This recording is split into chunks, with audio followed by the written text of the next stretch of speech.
Jack, so Until the Wheels Fall Off. Until the Wheels Fall Off is a documentary about a man who realistically had absolutely no intentions of ever becoming anywhere near the cultural icon that he currently is, or, you know, certainly was even more prominently perhaps when the three of us were growing up. It is about Tony Hawk, the life and times of.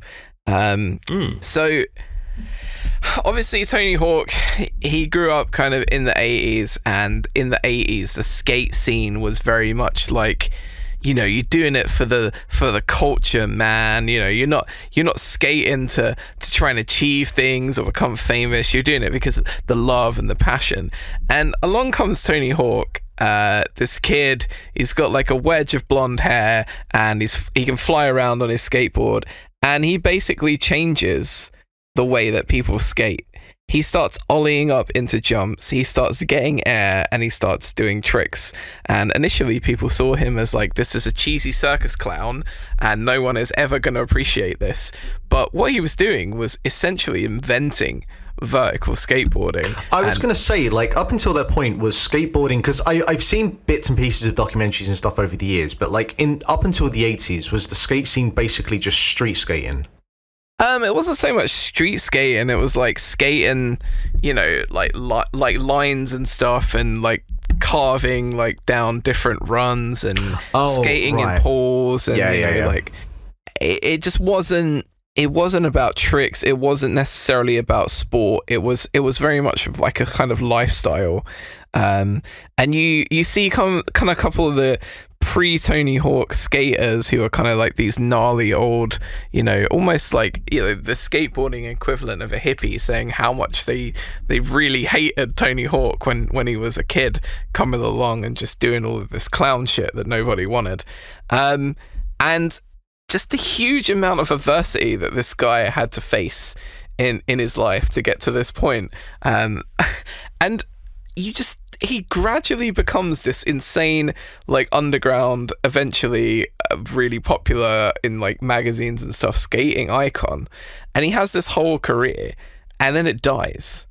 It literally dies in the 90s. No one is riding skateboards.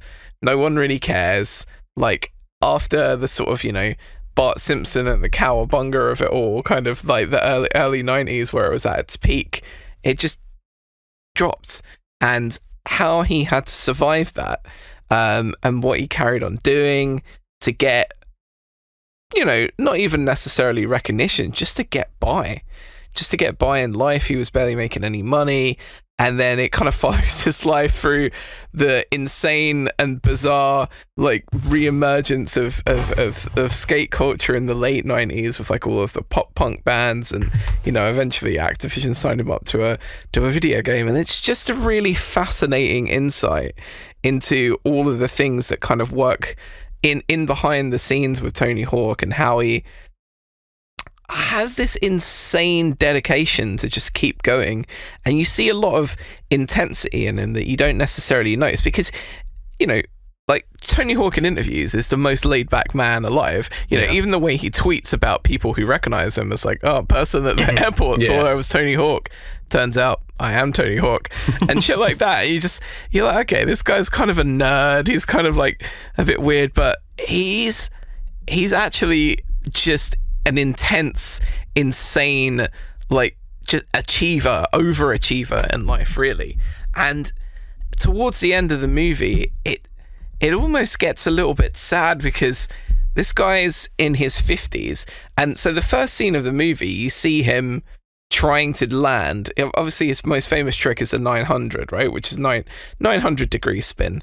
So, like, you know, 2 full spins and a half spin. And he's there in the studio, like in his skate park with like all these studio cameras set up. He's trying to land this 900 solely for this documentary, just to prove that he can still do it. Yeah. And you just see Tony Hawk at like the age of 50 bailing out, hitting ramps, landing on his ass, landing on his knees, landing on his elbows time after time, and getting more and more pissed off. And you just think to yourself, like my dad, right? My dad is 59 years old. He has only At this point, he's only like 6 or 7 years older than Tony Hawk. The idea that Tony Hawk is taking slams on wooden ramps really fucking hard at the age he's at now is crazy to me. And the back half of this documentary just pretty much goes over the fact that he's never going to stop. Like, he's going to keep trying to do cool shit and skating, keep trying to achieve stuff. And he's pretty much shattered and broken every single bone in his body at this point. He's had so many concussions and all of this stuff. Medical advice is really probably should stop skating maybe 10 years ago. Still going. And you just think, like, man, the idea that you would love something so much that you would just run your physical self into the ground with it.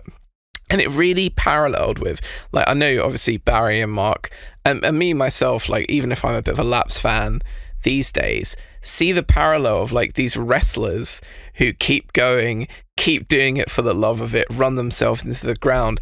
And so many people in the wrestling industry end up kind of, you know, dying way prematurely, these super talented, super charismatic people. And at the end of it, like, I loved hearing all about the glory days of Tony Hawk and seeing his process and enjoying it. But I came out of it just feeling like, I'm worried about Tony, man. Like, he's just one of those guys that you just want to, like, he's like the Stan Lee of skateboarding, like very similar characters. You never hear anything negative about him. People just love being around him and you just want him to keep going like that. And after watching this, I just thought, man, at some point, like, he's going to do himself a serious injury or something bad is going to happen to Tony. I mean, there is a chance that it's that, but there is also the chance that his body will tell him in a way that isn't, you know, like a serious injury. But, you know, they're saying that one day maybe he still might come to the realization that, okay, physically I can't do this anymore. For some reason, there's the mortality about it, and I'm just imagining, like, this is my dad doing this, and but yeah. Doesn't it just come down to he's in control of his, I don't say destiny, but he's in control of who he is and what he wants to do, and he's doing what he loves. Yeah, he's doing what he loves, but the last 5 minutes of the thing is pretty much all these old skaters just going, like, I still do this as well. And they're all very aware that them doing what they love in that way is eventually going to lead to some serious consequences for all of them. And yeah, it's kind of a bittersweet ending, but just, man, Tony Hawk is just he's such a rad dude.